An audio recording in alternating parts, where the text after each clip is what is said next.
పువ్వులు కోసుకుందామా? కాదు చెల్లి, పువ్వులు తర్వాత కోసుకోవచ్చు. ఈ చల్లని జలాల్లో కొంతసేపు జలక్రీడలు ఆడుకుందాం. జలక్రీడలా? అవును రా. ఆగు చెల్లి, పరమేశ్వరుడు ప్రసాదించిన పవిత్ర రుద్రాక్షమాల భద్రపరచని.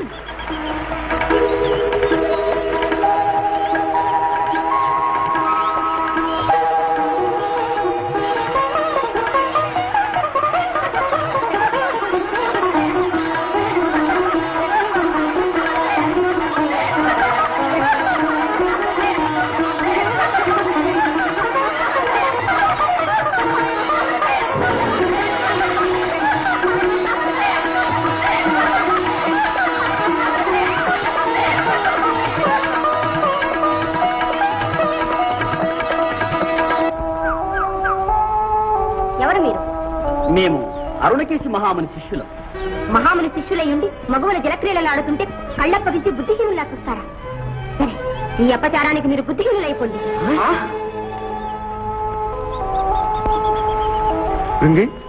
అలా భయభ్రాంతులై చూస్తున్నారే?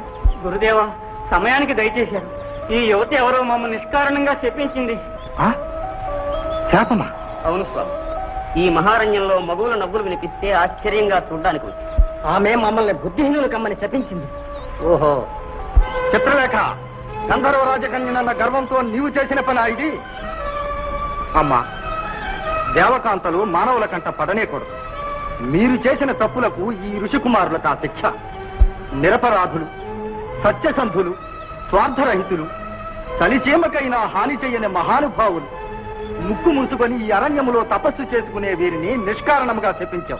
ఇప్పుడు నిన్ను మేము శపిస్తాను. స్వామి, స్వామి, స్వామి, నా అపరాధం మన్నించండి. కరుణామయులైన మీరు మా చెల్లిని అనుగ్రహించండి. ఈమెకు త్వరలో వివాహం చేయాలని ఈమె జనకులు చిత్తరథులు సన్నాహమంతా చేస్తున్నారు. సరే చిత్రలేఖ, ఈ తపస్సులకు శాప విమోచనం ఎప్పుడో కూడా నీవే చెప్పు.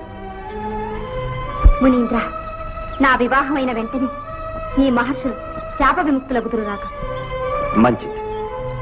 ఇటుపై ఇట్టి ప్రమాదాలు తటస్థించకుండా ఉండటానికి చెప్తున్నాను, విను. నీవింకెప్పుడైనా మానవలోకం వచ్చి దర్శనం చేత కాని స్పర్శనం చేత కాని మానవ సంపర్కం కలిగించుకున్నావా, తక్షణం నీ దైవత్వం కోల్పోయి మానవ కన్యవు కాగలవు. జాగ్రత్త. నేనింక మానవలోకమే రాను. క్షమించండి స్వామి.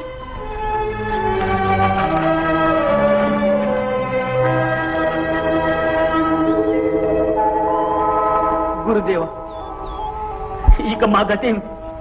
కుమారులారా, మీరింకెక్కడ ఉండటం శ్రేయస్కరం కాదు. ఇది క్రూర జంతువులతోనూ విష జంతువులతోనూ విష వృక్షములతోనూ నిండి ఉన్న మహారణ్యం. బుద్ధిహీనులైనప్పుడు మీకు ఉపకారం చేసేదేదో అపకారం చేసేదేదో తెలుసుకోలేదు. కనుక ఇలా ఉత్తర దిశగా వెళ్ళండి. విజయదుర్గం అనే పట్టణం ఉంది.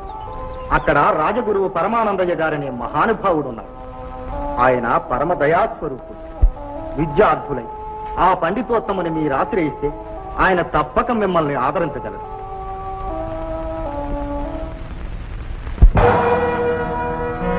విద్యార్థులై వచ్చారా? సరే, సరస్వతీ కటాక్ష సిద్ధిరస్తు, సకల విద్యా ప్రాప్తిరస్తు. ఆనందం, ఓహాయ్, నిన్నే. ఏమిటండి? పాపం, వీళ్ళెవరో విద్యార్థులై వచ్చారు. వీళ్ళకి కావలసిన వసతి సదుపాయాలన్నీ మన ఇంట్లోనే ఏర్పాటు చేయి. నేను మహారాజు గారి మందిరానికి వెళ్ళొస్తాను. లోపలికి వెళ్ళండి నాయన.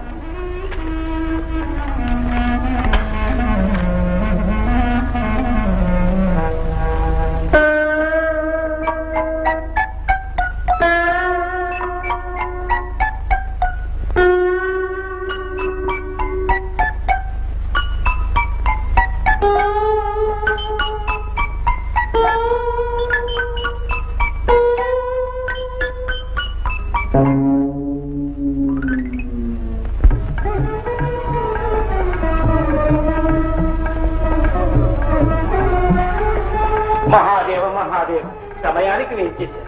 ఏమిటి విశేషం మంత్రి గారు? మహారాజు గారు నిత్యము మధుపానం, ఆట వెలది అధరపానంతో సర్వం మర్చిపోతున్నారు. వారిని మరొక వ్యాసంగానికి గురికొల్పి సరిదిద్దాలని ప్రయత్నిస్తున్నారు. ఆ ఉద్దేశం మంచిదే మంత్రి గారు.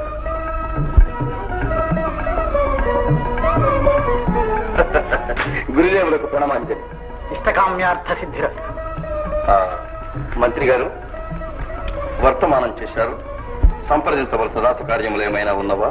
మహాదేవ మహాదేవ, వేటకన్ని సిద్ధం చేయించారని మనవి చేయడానికే వచ్చాను. వేటకు వెళ్ళటకు మేము సంకల్పించలేదే. ఈ శరత్కాలంలో మహారాజులు వేటకో యుద్ధానికో వెళ్ళడం అనాదిగా వస్తున్న ఆచారం. ఏమంటారు గురువర్య? అవును మహారాజా, అట్టి పూర్వాచారాలు ప్రభువులు విస్మరించరాదు. పూజ్యులు, మీరు చెప్పినప్పుడు మేము కాదంటామా? మంత్రి గారు ఏర్పాట్లు చేయండి. మహాప్రసాద్.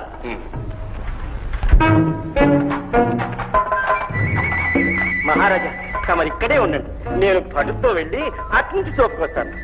ఇంకా వీరసేన, మీరు మహారాజు వారి దగ్గరే ఉంటారు కదూ. సరే రండిరా రండిరా.